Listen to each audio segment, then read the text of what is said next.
Madam President. The senator from New Jersey is recognized.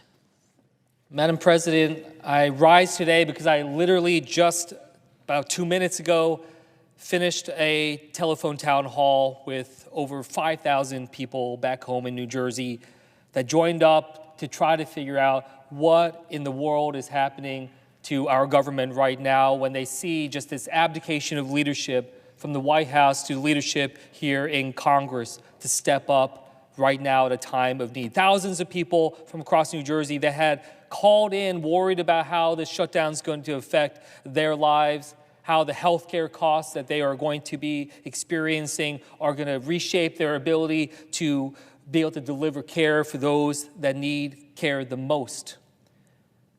The simple story is they're scared. The people I talked to, they were nervous about what comes next. And frankly, they're pissed off about this. They know that this is not how a government should function. They know that, yes, we need to be able to step up and have negotiations, but how can you have negotiations when one chamber of this Congress isn't even showing up to work this week?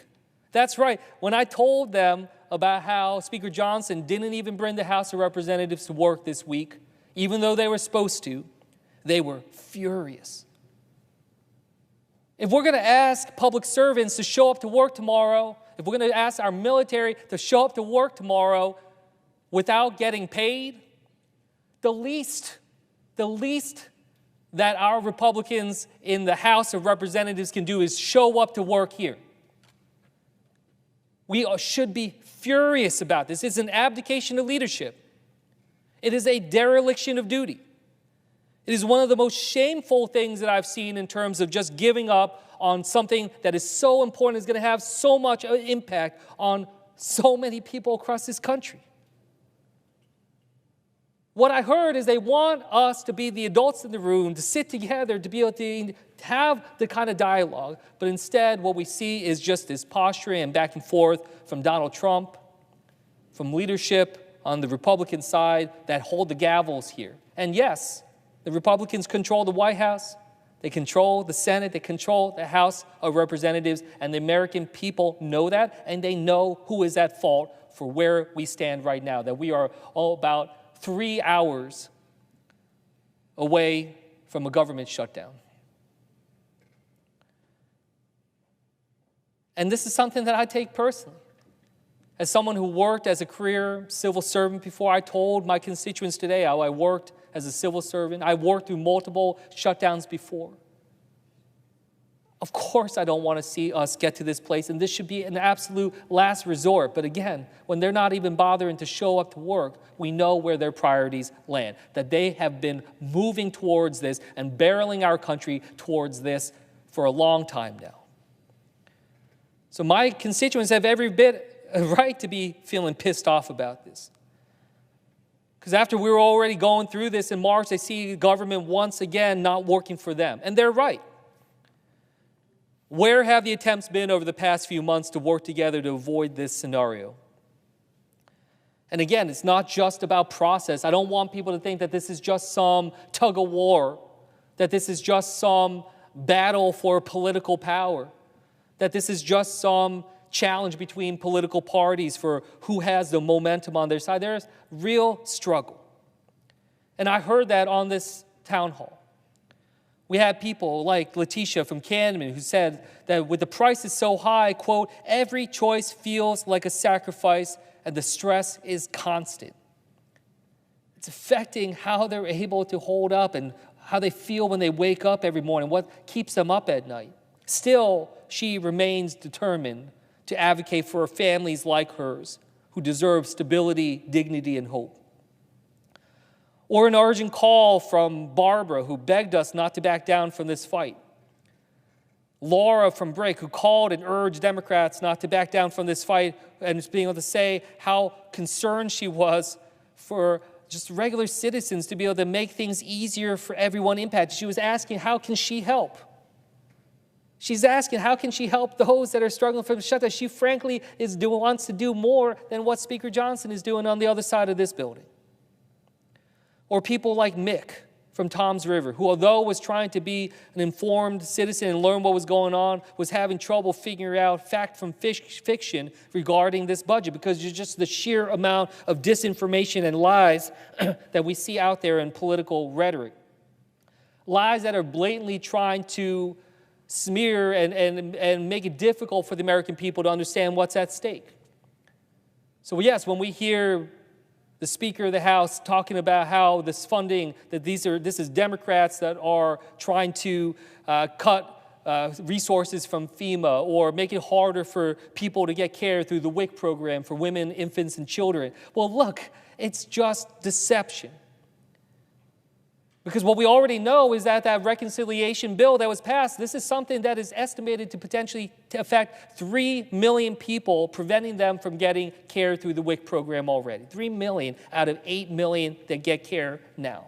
So who is it that's actually hurting people's ability to get those services? And FEMA?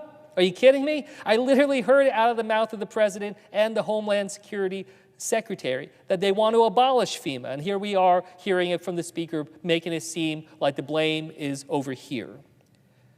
These are things these are issues that people understand, like Jody from Manchester, who is concerned that with all the rising prices, that she'll have to choose between being able to afford food or medicine because costs are simply too high for her to be able to afford both. No one in this country, the richest, most powerful country in the world, should ever have to make that kind of trade-off. Yet we see right now, we're on the cusp of it, not just 3 hours away from a shutdown, but over the course of tomorrow and the coming days, Americans all over this country will be getting their new bills when it comes to health care. And we see that tens of millions of them will have to pay more, possibly double what they're already paying, over 4.5 million Americans to lose their care, including many in New Jersey. That is a catastrophe that we see coming. We knew it was coming, and we were trying to take action to be able to address that. And what happened? Kicking the can down the road. When does open enrollment start when it comes to healthcare? Starts in November. So what good is it if we punt towards Thanksgiving, which is what this body tried to do? They need solutions now. They need answers now. And they're not getting it, and they're certainly not seeing anything that resembles leadership in this country right now. So yes, when I'm hearing from Lorena from Forked River, who says that, literally could lose her current health insurance if the ACA premiums go away, that's what we're fighting for. That's what I hope people see over the coming period as this continues on. Because I know it's so easy to make it feel like, again, it's just completely detached. And often it really seems that way. It feels like people here in the Senate, here in Congress, at the White House, that we're playing with other people's chips, that we don't feel it ourselves. I have to say, I found it disgusting when I learned in 2019 and I came into Congress that the President and members of Congress get paid during the shutdown, that they continue to get their salary while service members in our military and other public servants do not, even though they are showing up to do the work. We should not be held to a different standard. We should not be in a place where it seems like we're above the rest. Because that's exactly what the rest of the American people believe. They believe that we think that we're above the law, that we don't have to obey it, that we don't have to follow the rules that other people do, and that's why they are losing trust in this government. And I can tell you, come midnight today, they have every bit reason to believe that because we have failed to ability to be able to deliver for so many people. We had Lucinda from Whiting write in telling us, begging us to hold the line when it comes to fighting for health care. Because in her words, quote, I definitely cannot afford my ACA insurance without the advanced premium tax credits. If costs go up and health care gets more expensive, I will have to go without insurance and not go to the doctor. These are just a fraction of the thousands of calls and emails and outreach that we've received. We asked people to share their stories. We got over 3,500 stories back just this week about people's concerns about what's happening with this shutdown and losing health care. We need to recognize that a president who can't even be bothered to learn about the hurt that is being put forward by his own party when it comes to our health care.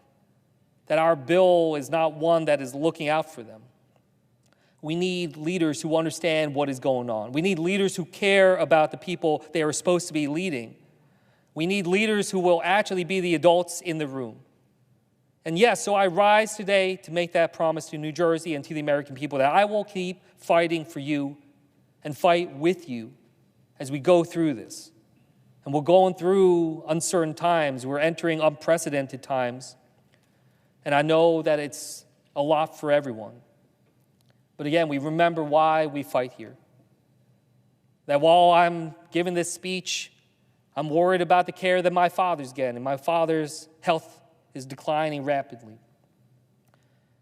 Every single one of us knows what it's like to have a loved one struggling when it comes to their care. And I know everyone knows that experience of saying that we would try to move heaven and earth to be able to make sure that they get the care that they need in their time of greatest need.